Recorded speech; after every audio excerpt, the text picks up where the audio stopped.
Assalamualaikum warahmatullahi wabarakatuh. Jumpa lagi di channel Amin Al-Amrur. Alhamdulillahi rabbil alamin. Allahumma sholli ala Sayyidina Muhammad wa ala ali Sayyidina Muhammad. Bersyukur kepada Allah subhanahu wa ta'ala, bersalawat kepada baginda Rasul Muhammad sallallahu alaihi wasallam. Mudah-mudahan kita semua mendapatkan syafaatnya beliau fid dini wa dunya wal akhirah. Amin amin ya rabbal alamin. Kisah wali Allah Mbah Ali Mas'ud. Mbah Ali Mas'ud atau biasa dipanggil Kiai Haji Ali Mas'ud atau Gus Ud alias Mbah Hud, dikenal oleh dunia santri dan masyarakat umum sebagai wali Allah sehingga kerap disebut wali tanah Jawa. Kisah karomah Kiai ini sudah kondang bahkan sejak masa kanak-kanak tanda kewaliannya telah tampak. Beliau adalah seorang tokoh agama yang memiliki jasa sangat besar dalam membantu mengatasi problem atau masalah yang dihadapi masyarakat, khususnya masyarakat Pagurwojo, Sidoarjo, Jawa Timur. Pada umumnya masalah yang dihadapi masyarakat masalah sehari-hari seperti masalah ekonomi, pribadi, masalah usaha dan lain sebagainya. Gus Ud dikenal masyarakat karena kelebihan yang beliau miliki yang tidak dimiliki oleh manusia biasa pada umumnya. Kelebihan yang diberikan oleh Allah subhanahu wa ta'ala, beliau seringkali diminta bantuan doa oleh masyarakat untuk mengatasi problem kehidupan. Masyarakat yakin bahwa orang yang memiliki kelebihan doanya mustajab karena dekat dengan Allah subhanahu wa ta'ala. Nama Ali Mas'ud pada awalnya Mas'ud saja. Nama Ali ditambahkan setelah beliau menunaikan rukun Islam yang kelima, yakni berhaji. Saat itulah nama beliau menjadi Kiai Haji Ali Mas'ud. Orang tuanya dan garis keturunannya sampai Sunan Gunung Jati. Masyarakat desa Pagurwojo dan umum meyakini bahwa beliau merupakan salah satu wali Allah. Jika disebut Gus Ud, orang yang pernah bergaul dengan beliau akan teringat dengan sosok dan karakter beliau yang bertubuh kecil dan sederhana, namun memiliki sikap yang tegas dan bijaksana. Beliau seorang wali Allah yang luar biasa sekali, hingga tidak ada satupun para ulama di tanah Jawa ini yang tidak kenal beliau. Jika dilihat dari garis nasabnya, beliau juga masih keturunan dengan Sayyid Badruddin bin Ali Akbar bin Sulaiman. Kiai Haji Ali Mas'ud mendapat derajat kewalian semenjak masih kecil. Konon Gus Ud sangat nakal dan banyak tingkah hingga membuat sang ayah memarahinya. Sang ayah konon yang alim dan mengajar ngaji di rumahnya. Sering-seringnya saat beliau mengajar ngaji sering terganggu oleh teriakan-teriakan Gus Ud tersebut. Pernah suatu ketika ayahnya sangat marah atas kelakuan dirinya karena tidak bisa diam dan selalu teriak-teriak dengan memakai kuda-kudaan yang ia tumpangi. Sambil berlarian dan lompat-lompat selalu begitu tanpa melihat waktu yang kurang tepat dan tidak peduli ayahnya sedang mengajar ngaji. Karena suara Gus Ud sangat mengganggu sehingga ayahnya membentak dan marah sekali. Semua yang hadir sangat kaget dan takut mendengar bentakan ayah Gus Ud tersebut. Tak terkecuali Gus Ud sendiri. Saking takutnya Gus Ud melarikan diri dan dia menghilang selama 3 hari. Beliau tidak kelihatan sama sekali, jadi keadaan menjadi sepi tidak seperti biasanya. Kesepian tersebut baru menyadarkan hati ayahnya. Dalam hatinya ayahnya berkata, "Tumben Gus tidak ada suara teriakanmu." Ayahnya memanggil putranya tersebut tetapi tidak ada sahutan. Diulang beberapa kali tetap tidak ada jawaban. Muncullah perasaan tidak enak, maka ayahnya menyuruh santri yang dari Pasuruan untuk mencari Gus Ud kecil. Akhirnya santri tersebut mencari Gus Ud kecil kemana-mana, namun tidak membuahkan hasil. Orang tuanya semakin khawatir sebab Gus Ud tidak kunjung ditemukan.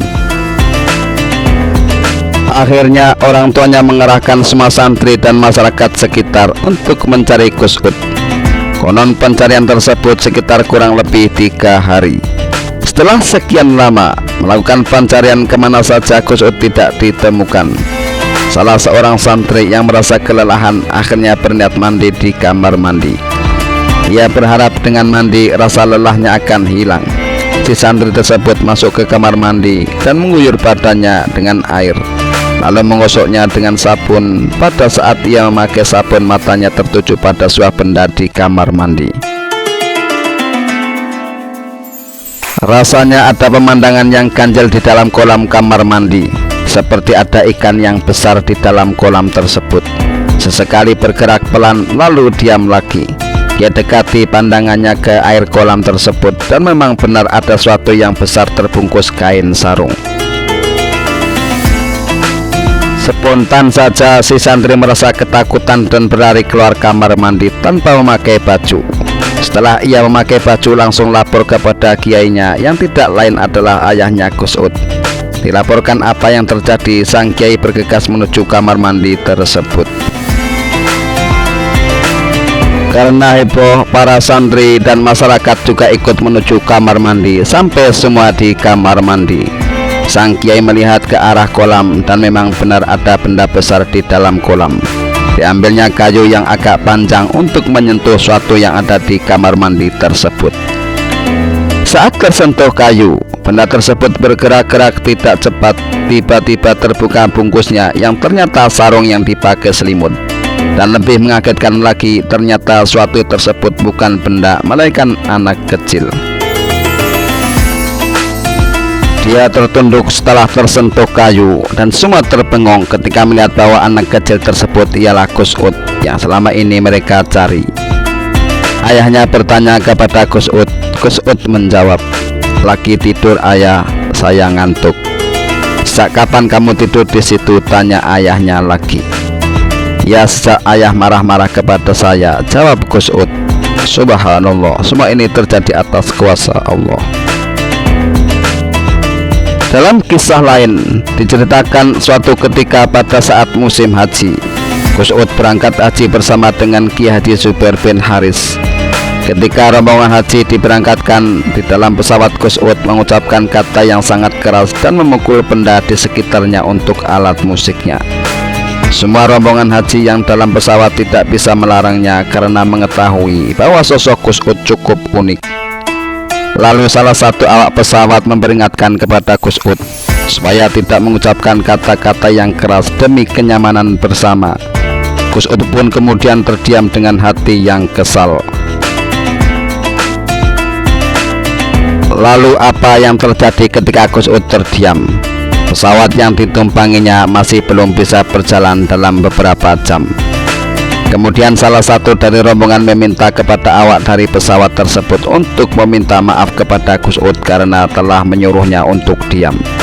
Kemudian si awak pesawat tersebut meminta maaf kepada Gus Ud seraya berujar, "Pak, maafkan saya ya atas kelancangan saya tadi menyuruh Bapak diam." Kemudian Gus Ud menjawab, "Ya, ya." Lalu Gus Ud kemudian mengucapkan teriakannya dengan keras sembari memukul suatu benda untuk dijadikan iringan musiknya. Alhasil pesawat yang ditumpanginya dapat berjalan, dan rombongan haji kemudian melakukan perjalanan menuju Saudi Arabia. Kejadian unik itulah diantara yang menjadi karomah Gus Ud. Di kejadian yang lain diceritakan ada seseorang mempunyai hajat untuk kemudian didoakan bersama-sama dengan menyajikan nasi tumpengan di Masjid Said Sulaiman Betek Mojo Agung. Tumpeng tersebut diberikan kepada seorang musafir yang berada di sekitar Masjid Mbah Said tersebut. Pada saat itu Mbah Ud sedang berkumpul dalam hajatan tersebut. Orang musafir tersebut meminta kepada Mbah Ud untuk mendoakannya. Ketika Mbah Ud membuka tumpeng tersebut, terlihat lauknya sedikit. Hingga kemudian Mbah Ud menutup kembali tumpeng tersebut dan mengucapkan kata-kata orang pelit. Lalu kemudian Mbah Ud berdoa. Kemudian Mbah Ud membuka kembali tumpeng tersebut, dan lauknya dari sedikit sekarang malah tambah banyak. Kejadian tersebut sontak membuat musafir tersebut kaget. Pada akhirnya masyarakat yang hadir di sana bisa menikmati hidangan yang awalnya sedikit dan akhirnya dapat dinikmati oleh semua hadirin. Pada suatu hari ada kegiatan pengajian di satu rumah tertentu. Kebetulan pada waktu itu Gus Ud melintas di depan rumah orang tersebut. Lalu Gus Ud langsung memasuki rumah tersebut dan ia mengajak bersalaman satu persatu. orang di rumah tersebut pada waktu bersalaman. Seketika Gus Ud merogoh kantong para undangan, tetapi Gus Ud tidak mengambil apa-apa dari orang tersebut. Lalu di antara salah seorang yang hadir dan melihat keanehan tingkah laku Gus Ud, tidak menyukai apa yang dilakukan olehnya, seraya bergumam dalam hatinya, kok gitu tingkah lakunya, katanya wali Allah. Gus Ud pun bisa menirukan apa yang ada di dalam hatinya dan mengucapkannya dengan keras. Lalu orang tersebut segera minta maaf kepada Gus Ud dengan mengucapkan kata ya tidak apa-apa, kata Gus Ud kepada orang tersebut. Gus Ud memang kiai unik dan penuh kejutan. Warga sekitar dalamnya pun hafal dengan kebiasaan Gus Ud. Sosoknya memang tidak pernah betah diam di rumah. Kebiasaannya keliling dari rumah ke rumah. Warga sekitar yang rumahnya didatangi Gus Ud akan membawa arti tersendiri. Kedatangannya oleh warga dijadikan penanda atau peringatan bagi si tuan rumah. Suatu ketika, rumah salah seorang warga kauman didatangi Gus Ud. Tanpa basa-basi, Gus Ud nyelonong masuk ke rumah. Saat itu di rumah tersebut ada salah satu keluarganya meninggal dunia. Tiba-tiba Gus Ud bilang husnul khotimah. Ucapan ini terlontar beberapa kali dari mulutnya. Setelah itu Gus Ud langsung pergi dari rumah orang tersebut. Wallahu a'lam bishawab. Inilah sepenggal kisah wali Allah Ki Haji Ali Mas'ud atau terkenal dengan Gus Ud. Semoga bermanfaat bagi kita semuanya. Amin amin ya rabbal alamin. Jangan lupa like, share, dan subscribe. Terima kasih. Akhirul kalam. Wassalamualaikum warahmatullahi wabarakatuh.